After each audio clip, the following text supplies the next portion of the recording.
Yo, what up, everybody? Welcome back to Fandom Frequency. This is the channel where we dive into all different types of corners of the multiverse that is pop culture. Make sure you're dropping a like below the video and all that other good jazz and show some love to the channel. But with no further ado, we're going to dive into Andor Season 2, Episodes 7 through 9. And I ain't going to beat around the bush whatsoever, ACDC style. This fucking arc is incredible. This is three of the best episodes of the entire season, hands down so far, and maybe of the series in general. This is the Andor that I fell in love with in season 1, where every storyline is compelling, constant tension getting built up, all these storylines coming to a head and having the big payoff, getting big character development and character growth within the thing, and then getting some of that kick-ass action and getting some of the biggest moments to come that are going to be echoes throughout the rest of the Star Wars history, and that is what we come to this series for. We come to it for this blend of espionage, action, war, politics. It's all there for us to see and enjoy, and I gotta say, man, this really got me locked back into the overall season. For those of you that saw my previous reviews for this thing, you might be aware that I was a bit underwhelmed in the very first 3 episodes. The four through six, I was definitely enjoying it much more, starting to get a little bit more locked into the overall thing that Tony Gilroy and team are setting up for this season.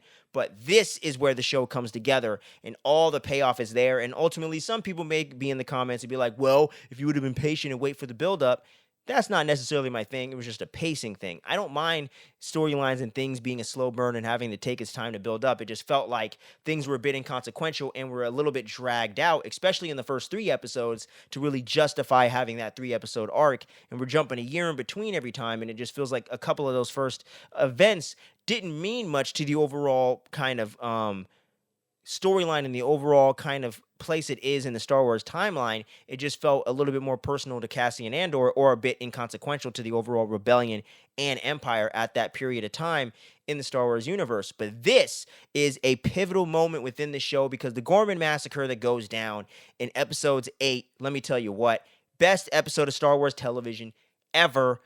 Easily, hands down, man. This is how you fucking do it, man.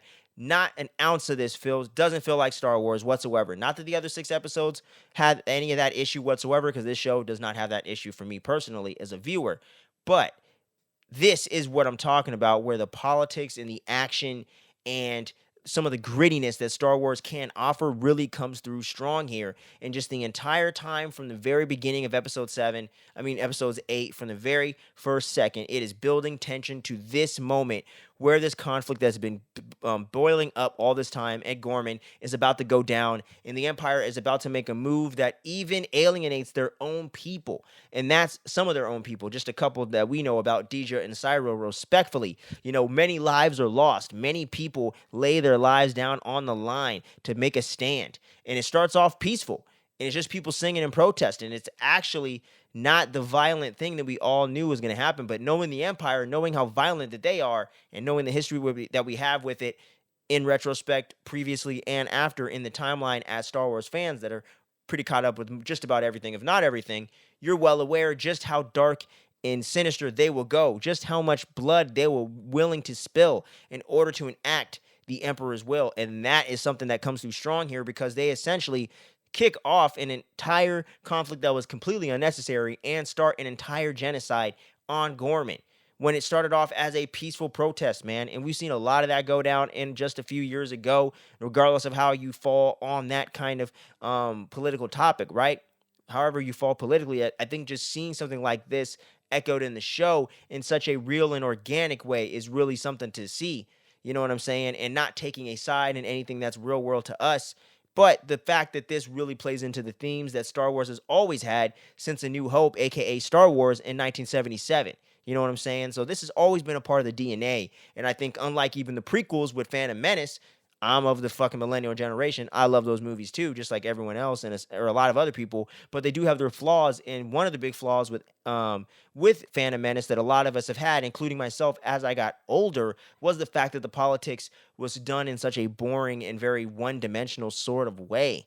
But if you get into the actual elements of it and get into the actual layered conflict that is politics and what it really takes to build up a regime and what it really takes to build up a rebellion, what it really means for people to feel like they have no voice and what it really feels like to give people a voice to stand up against what's wrong, more so almost universally in a sense, you know what I'm saying, to just society.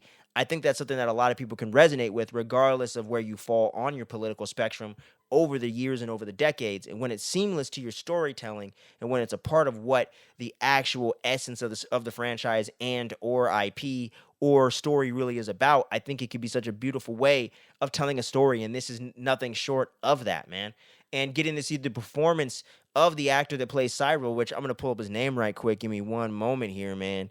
You know, fucking, we're going to leave this shit in the edit. Kyle Solar, he really came through in episodes 8 and really delivered such a phenomenal performance in his final moments, in his final episode of the series, where he ends up getting shot by that one girl's, one of the people in the rebellion, her father, that's one of the main political leaders of Gorman. He ends up shooting Cyril in the head when Cyril's about to kill Andor, and Cassian doesn't even know who he is. You know what I'm saying? Because the fact that Cyril was following him and a mole on him in the whole rebellion with Luthen to begin with, but Andor never met him. Andor had no idea who he was, and the realization of him seeing that someone that he didn't even know want to kill him just for being a part of this conflict that they are in the wrong for.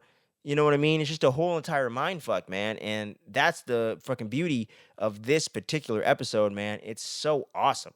Like, I really can't get enough of it. And then episode 9 building up to where Mon Mothma makes that speech and kind of strikes a plan with Bail Organa, where he's going to stay there on Coruscant and she's going to go off world and get away for safety so she doesn't get assassinated or taken out, so she can end up helping the rebellion and leading it into the political type of things that she's going to try to do to try to, bring justice to the system and all that other stuff, and what really sets her up as a major leader for the rebellion. You know what I'm saying? Because it is just all these factions coming together to overall take on the conflict that is the Empire versus everyone else that we see in Rogue One and the original trilogy. So the way that this really fleshes all of that out and tees it up in a realistic kind of way is so great, man. Like, this 9th episode especially just felt like Mission Impossible in space, you know what I mean? Or something like that, where it's really espionage, it's really a thriller, it's really having like a Bourne Identity, like it's really having this intensity kind of vibe to it, man, where it has that Winter Soldier thing where it's definitely the IP that it's being, but it's also this really cool espionage thriller, like 70s, 80s type vibe that it brings to the show in a non-overhanded way, and just really being able to build up all the storylines here into this final conflict where Andor is ready to like bow out of this thing. You know what I mean?